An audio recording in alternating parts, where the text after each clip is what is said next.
Her true story from California. My son texted, "You won't be joining us. My wife prefers to keep it only her family." After I paid for the whole vacation, so I froze the travel fund before takeoff. They boarded the plane. The card didn't. You should understand your place. My wife prefers to keep the vacation just for her family. You've already done your part by paying. That was the text my son sent me at exactly 11:02 p.m. 2 nights before the family trip I had been planning, funding, and dreaming about for 3 years. I sat at the kitchen table, my reading glasses perched on the tip of my nose, the soft hum of the refrigerator the only sound in the house.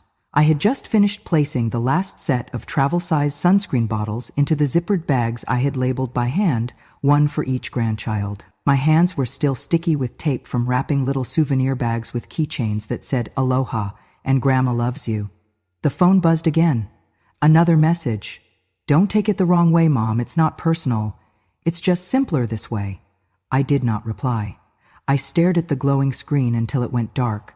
Then I placed it face down on the table. He didn't call. He didn't say thank you. He didn't even bother to lie with kindness. Just a cold, quiet reshuffling of family, where the woman who raised him had become, in his words, not part of her family. I had known things were changing.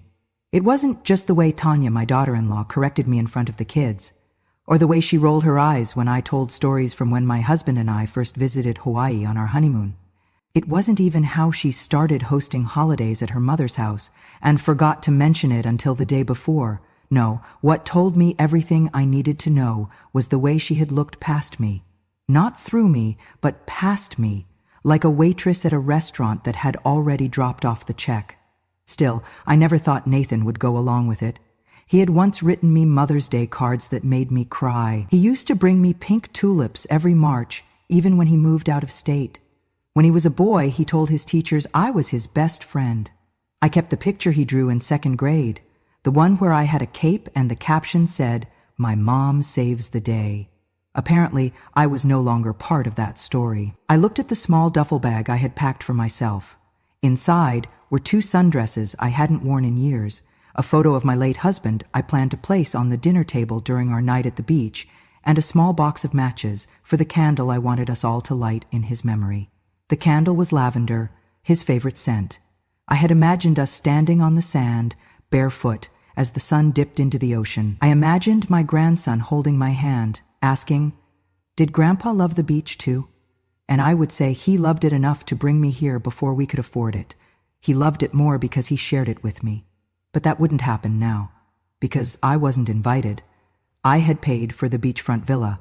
I had booked the flights. I had organized the airport transfers, the luau tickets, the snorkeling lessons, the breakfast baskets. I had spent hours on the phone with a travel agent, making sure the beds were soft enough for the kids, the walkways flat enough for Tanya's mother's bad knee. And now I was a line item that had been crossed off, the ATM that wired the funds and then quietly disappeared.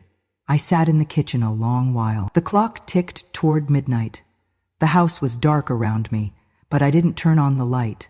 I let the dim glow of the undercabinet bulbs cast long shadows over the counters I had scrubbed earlier that evening. For a moment, I felt shame. Not anger, not even sadness, just shame. The quiet, aching kind that makes you feel like a fool for hoping. I thought about calling him. I even picked up the phone. But what would I say? "That hurts?" He knew that. "You've changed?" Of course he had. "Please let me come." I couldn't beg. Not after all I had given. I set the phone back down. Instead, I got up, walked slowly to my desk in the den, and turned on my old laptop. The screen blinked awake, sluggish but familiar. I clicked open the folder labeled Hawaii Travel Fund. There it was, the total I had been building toward since the day I retired, $21,763.84. It had started with $10 bills tucked away in envelopes. Then I began selling old furniture. Then tutoring English online at night. Every dollar had gone into this trip. I had set up a travel fund account, linked the payments for the villa, the airline tickets, the services. I had also set up all the cards to pull from one primary source, mine, because I trusted them, because I thought trust was something I had earned. The cursor blinked. I hovered over the button that said, Freeze Account. A simple click would pause all payments. A phone call to the travel agency would halt everything. I didn't click, not yet. Instead, I opened a blank document and I started typing something else. Not a response to Nathan, not a plea, a list. A new list of names, women from the church who hadn't left the state in 20 years. My friend Carol, whose son hadn't spoken to her since she got cancer. Louise, who buried her husband last fall and still brought his photo to Bible study. Frances, who helped raise her grandkids but wasn't invited to their graduations. Beverly, who told me last month that no one had ever taken a picture of her on the beach. I saved the file. Then I went back to the bank page. I clicked freeze. A small box popped up. Are you sure you want to pause all linked transactions? I clicked yes. Another message. All linked cards will be disabled immediately. Yes. Then I sat back, closed the laptop, and took a deep breath. I picked up the souvenir bag I had made for my youngest grandson. I took out the keychain and placed it on the table. Then I unwrapped the others, one by one. And for the first time in 3 years, I let myself imagine a different kind of trip. One where I was not unwanted, not a burden, not a footnote, but a host. And I smiled. Not out of revenge, but out of something stronger. Clarity. It started with a jar. An old mason jar I kept behind the flower in the kitchen cabinet. I called it the dream jar, though nobody knew that but me. Every time I skipped buying something small, a bottle of vitamins, a movie rental, a new pair of house shoes, I'd take that money, in cash, and slip it into the jar. It wasn't much at first.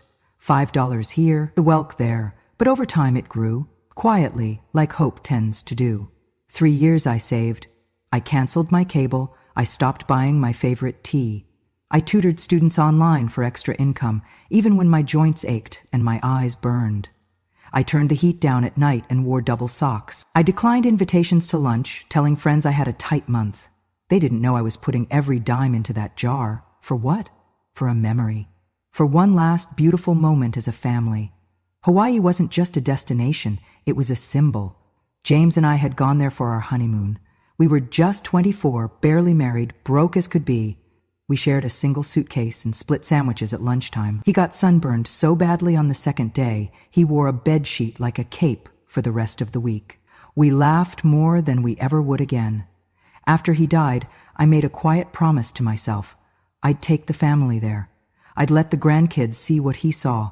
Let Nathan feel the sand his father once walked. Maybe it would reconnect us. Maybe it would remind him of where he came from, of who loved him first. So I planned. I researched villas that could house all 9 of us.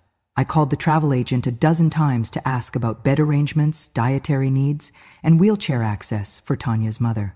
I ordered custom t-shirts with everyone's name and the words "Family is Forever 2023" printed across the front. I chose a beachfront home with a fire pit. I imagined us sitting around it, lighting candles one by one, each of us saying a word to describe James. I would bring his photo, the one of him laughing with his head thrown back, sun in his hair, and I'd hold it while we all said something good. I imagined silence, then tears, then laughter, but mostly I imagined being seen, being thanked, being held. None of that happened. Because somewhere along the way, I stopped being part of the picture. I don't mean just the metaphorical one, I mean literally. I noticed it slowly. Fewer group photos.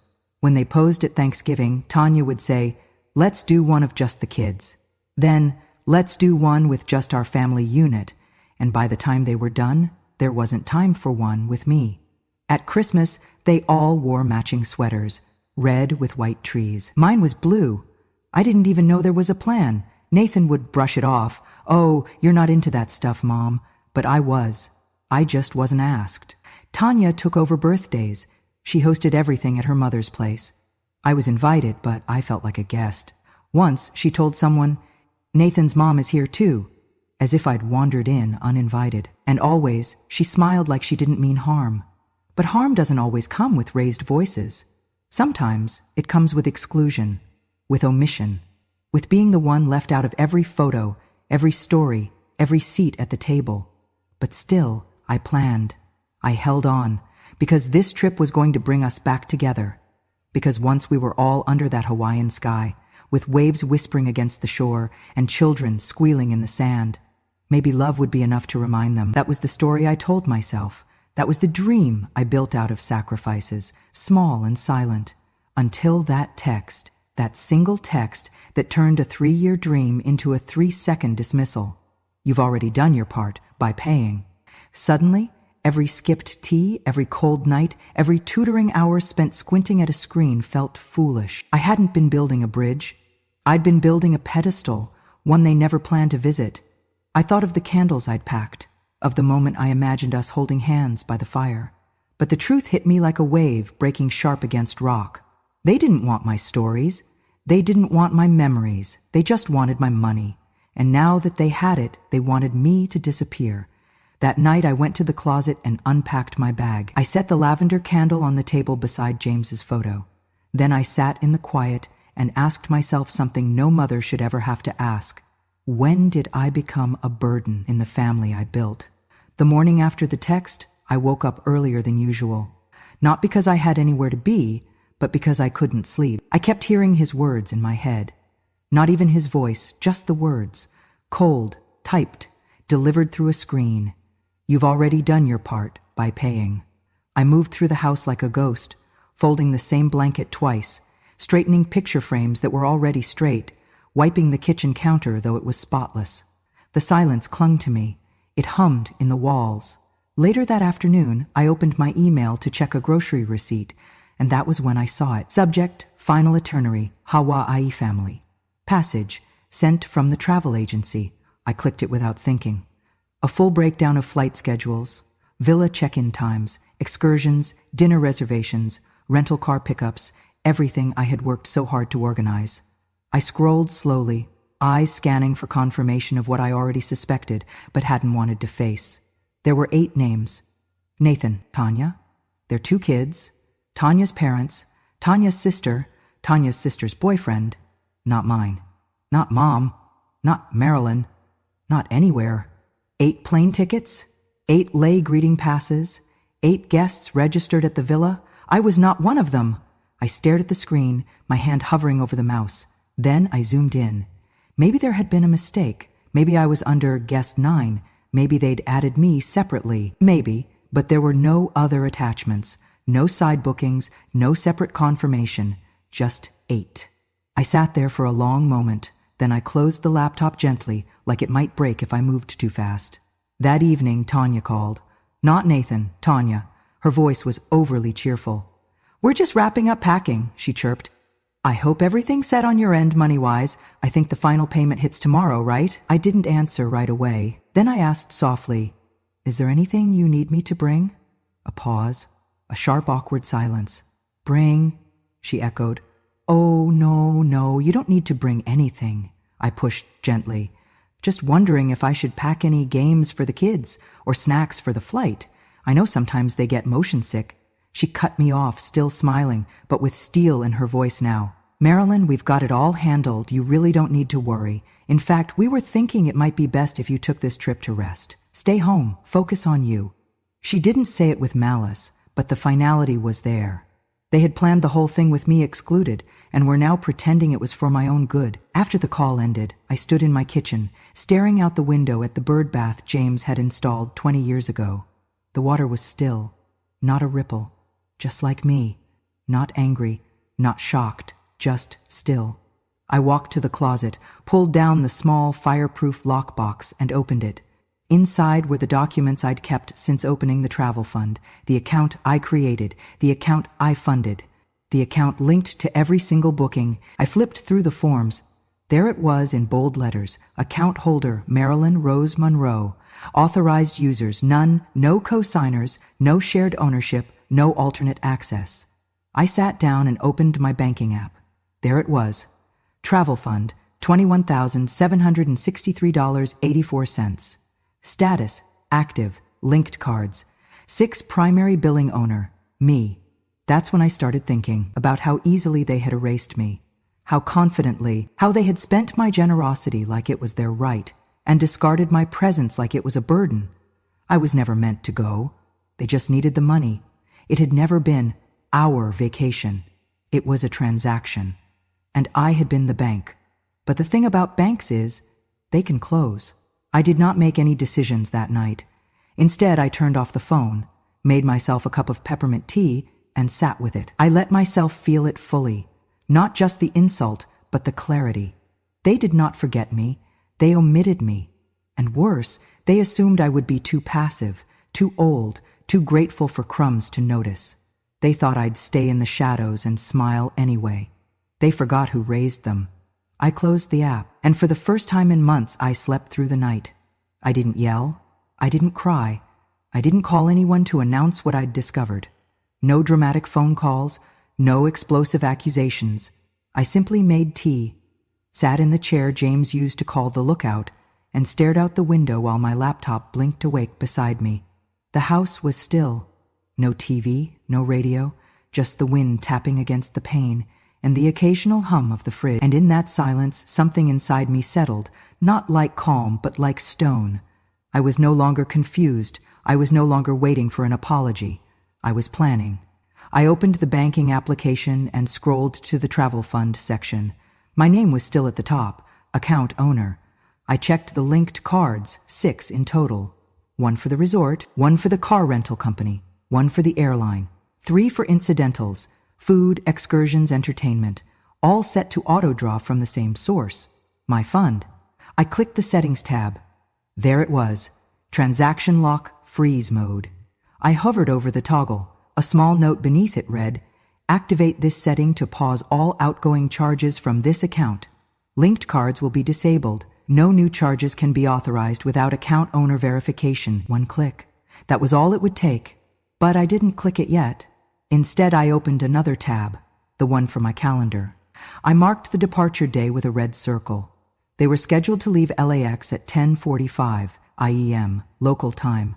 If they arrived 2 hours early for check-in, that meant I'd want the freeze to begin at around 8:15 IEM, just as they queued up at the gate, confident everything had been paid for. That would be the moment the cards stopped working. But only if I told them not to. Only if I held the silence long enough.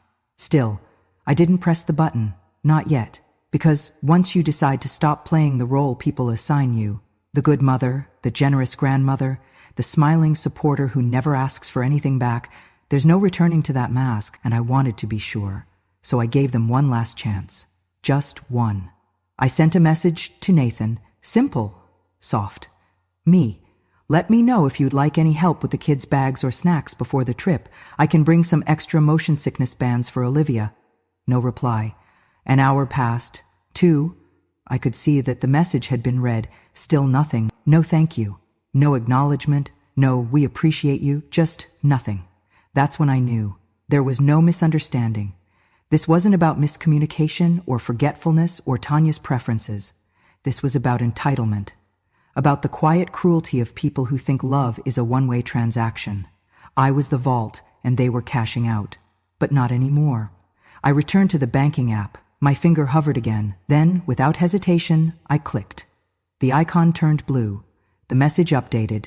Freeze mode activated. All transactions are now paused. Manual authorization required to resume. Done. I stared at the screen for a moment, letting it sink in. There would be no confirmation email sent to them, no alert, no warning.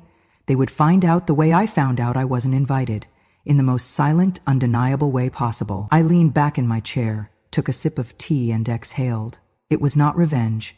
It was reality. A reality they chose. But that did not mean I had to fund it. Over the next 48 hours, I said nothing.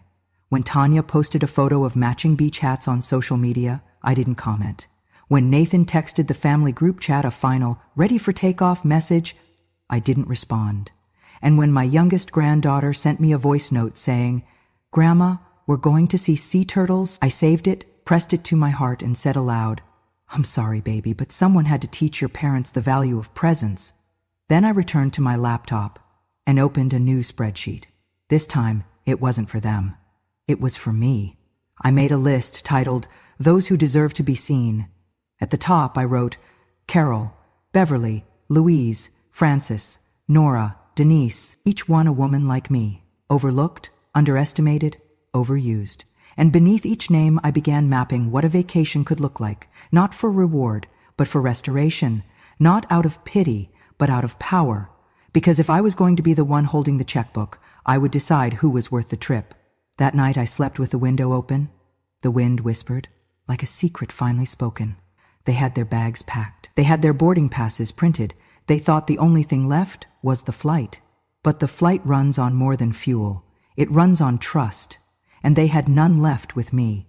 They left for the airport with matching luggage, straw hats, and that soft, smug air people wear when they think everything has gone exactly according to their plan. Tanya posted a photo on Instagram from the backseat of the Uber, the kids grinning, Nathan making a peace sign, her own caption reading, "Off to paradise, family only, the last part cut like glass." I saw it while sitting at my kitchen table, sipping coffee from a chipped mug I had owned since before Nathan was born.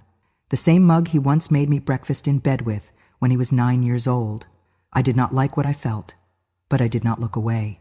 I watched their story unfold, frame by frame. At the airport, at check-in, at the gate, luggage stacked, kids jumping. Tanya's mother posed beside the airline sign like it was a red carpet. 8 smiles, no seat for me. Then the message came in. "Nathan, hey, getting weird error at check-in. Can you check the travel account real quick?" I didn't reply. 5 minutes passed, then another. "Nathan, they're saying the card was declined multiple times. You see anything on your end?"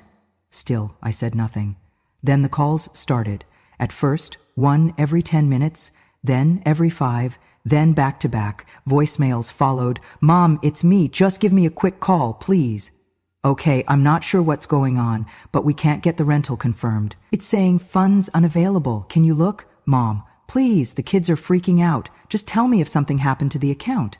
I kept the phone face down. The clock read 8:27 a.m. The flight was scheduled to depart at 10:45 p.m. I pictured them standing at the counter, scanning and re-scanning those plastic cards. Tanya growing more frantic with each beep of denial. Her parents asking questions in low, sharp tones. Nathan sweating, trying to pretend he was still in control. Then came a voicemail with a different tone. A low, urgent whisper. "Mom, I don't know what you did, but if this is because of the text, can we please talk?" No apology, no admission, just an offer to talk now that their plans had fallen apart. And still, I said nothing. The resort called next, not to my phone, but via email. Subject: Booking cancellation request confirmed. Dear Miss Monroe, we have processed the requested cancellation of your villa booking. Due to the account freeze, associated charges have been reversed. As per your authority as the sole account holder, no further action is required. We hope to welcome you in the future. I read it once, then twice, and finally I allowed myself a small, bitter breath of release. They would not be welcomed. Not there. Not now. Maybe not ever. At 10:40 a.m. Nathan texted again. "We're boarding. Call me, please." But I didn't. They took off without a place to land, because money is only a guarantee when backed by trust, and they had broken theirs. By noon I had over 50 missed calls. From Nathan, from Tanya, even from her mother. I didn't listen to any more voicemails. I went for a walk instead. The air was warm, birds chirped. A neighbor waved and asked if I was heading anywhere for spring break. I smiled and said, "Not yet, but soon." When I returned, the phone had finally stopped ringing. Instead, there was one new message. "Nathan, look, if this was about what we said, maybe we messed up, okay? I don't know, things got twisted. But the kids are here, they're excited. We can still fix this. Please, just unlock the account. I promise we'll talk everything through when we get back." I stared at the screen. They wanted the vacation and postponed the apology. They wanted forgiveness without confession. They wanted me to fund their joy while they exiled mine. So no, I did not unlock the account. I did not answer the message, and I did not explain myself. Because I owed them nothing. Because sometimes silence is the only reply strong enough to be heard. The refund arrived 2 days after their flight. It came in small notifications, one by one. First the resort, then the rental car company, the airline taxes and fees, the tour packages, the private chef deposit, The leis, the luau, the snorkeling excursion, all returned, all reversed, all mine again. My travel fund account, once drained by love, was full again. But this time, love would not be blind. This time, I would spend it differently. Not for appearances, not for people who viewed me as a wallet with wrinkles. This time, I would spend it on those who knew what memory was worth, because they too had lived lives of giving without being seen. I opened my notebook, the same one I had used to write down James's favorite songs, his old fishing recipes, and the names of every grandchild.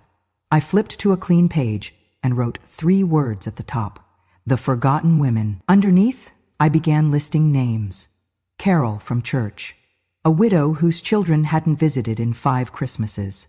Frances, who still wore her wedding ring, even though her husband had left her 30 years ago. Beverly, who cared for a brother with dementia and slept on a cot beside his hospital bed. Nora, who once told me, the worst part of old age isn't the pain, it's the invisibility. Lucille, my old neighbor, a retired librarian who'd never seen the ocean. And Dottie, who had once given me a ride to the clinic when I twisted my ankle and never let me repay her. I made 6 phone calls. Each conversation was the same: hesitant hellos, followed by stunned silence, then disbelief. You want to take me where? Hawaii, dear. For 1 week. No catch. But why me? Because someone should. Because you matter. I made the bookings under my own name this time.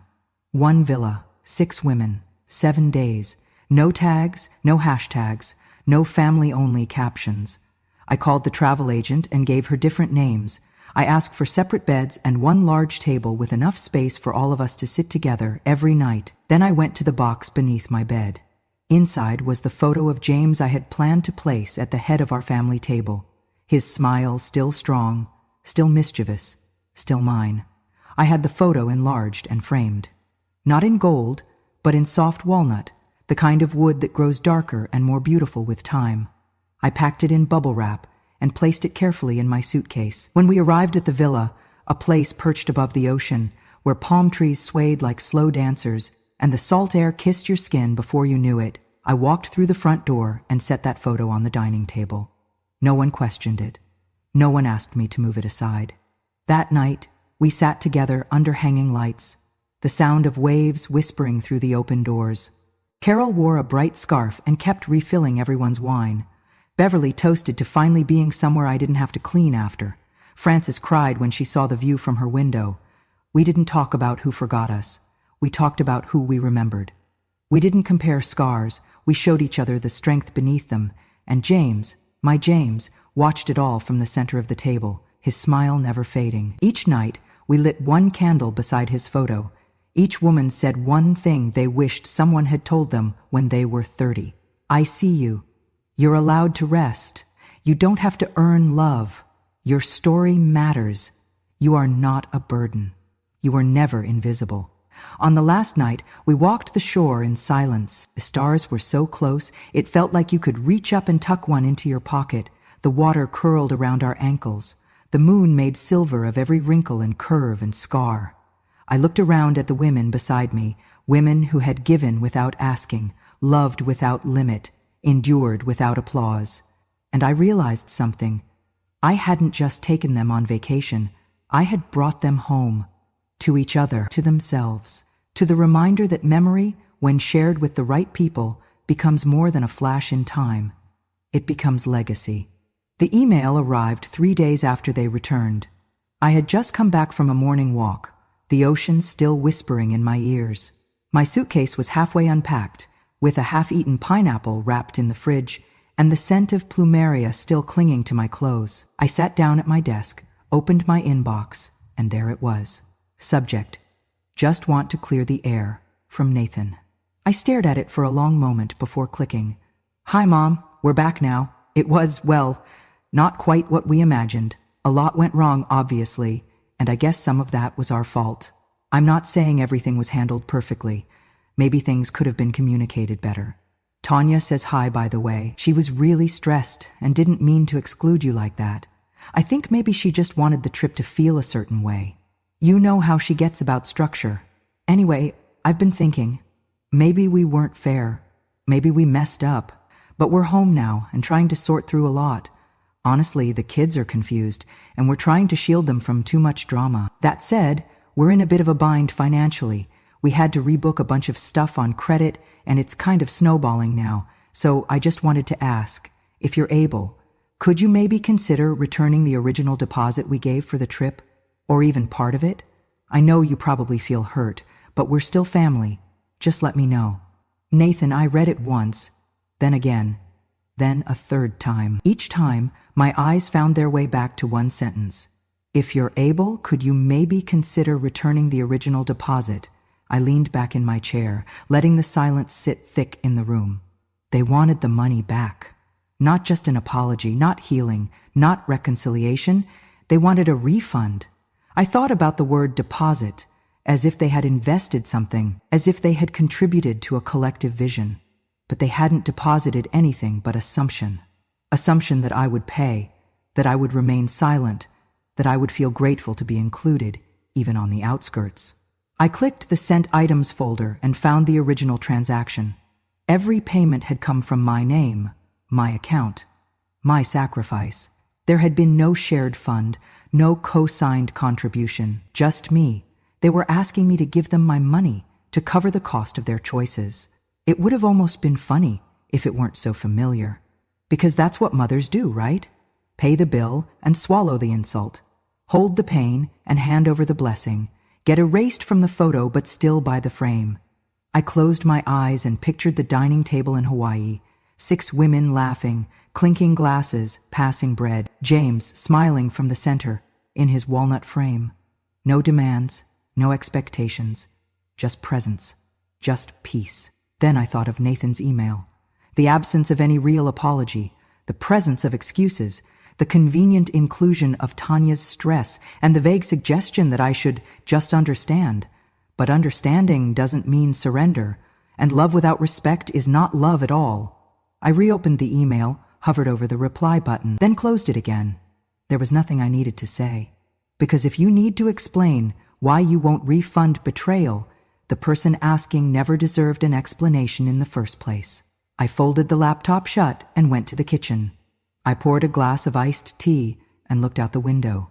A bird dipped low across the yard, brushing past the wind chime James had bought on our 35th anniversary. It sang a note as light as memory, and I smiled.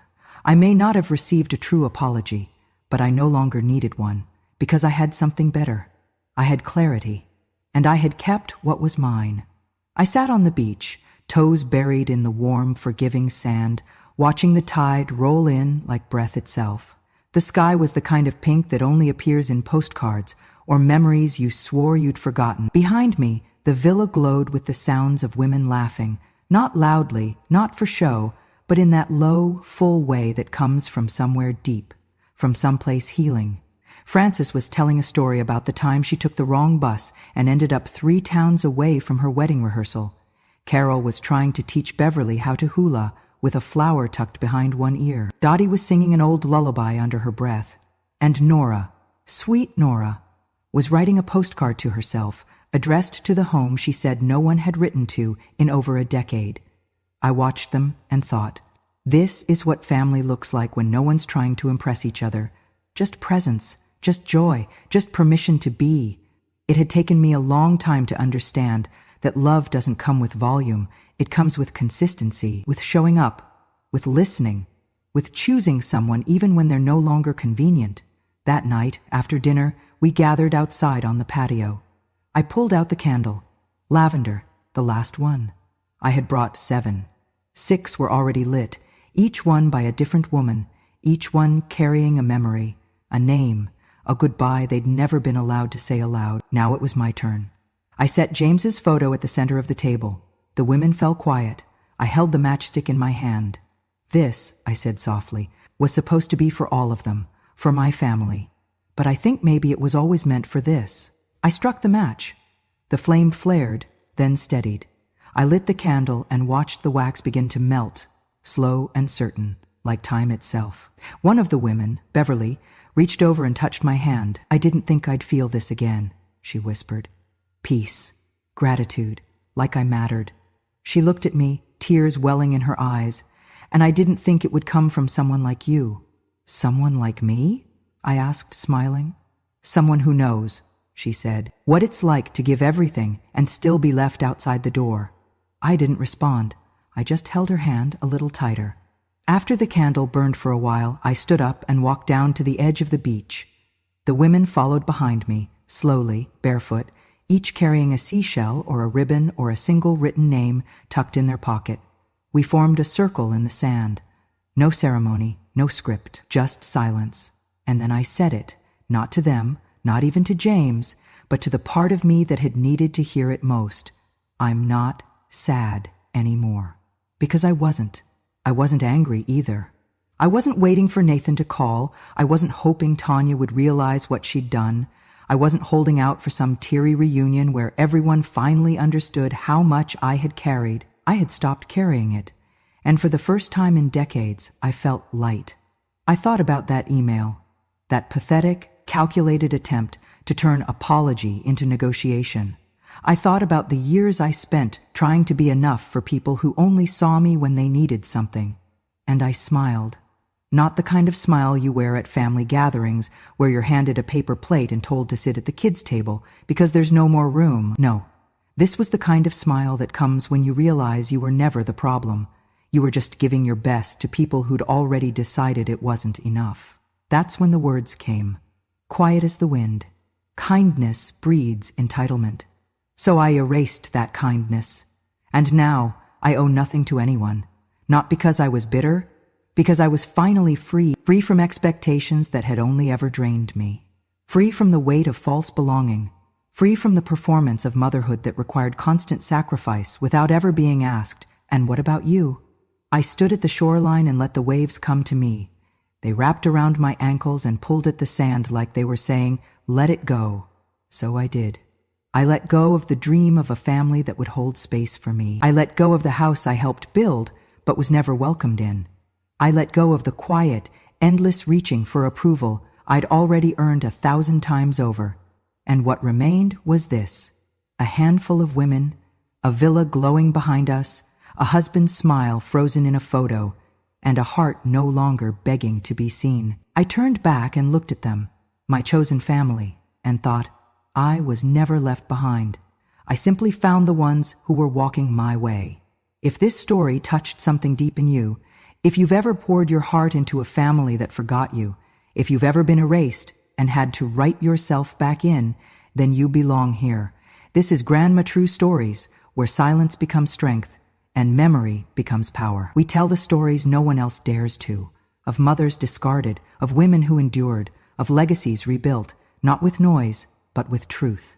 So if you believe kindness isn't weakness, but wisdom that waits, if you believe that being forgotten isn't the end of your story, but the start of a better one, subscribe to Grandma True Stories today. Because when a grandma speaks, the world finally listens.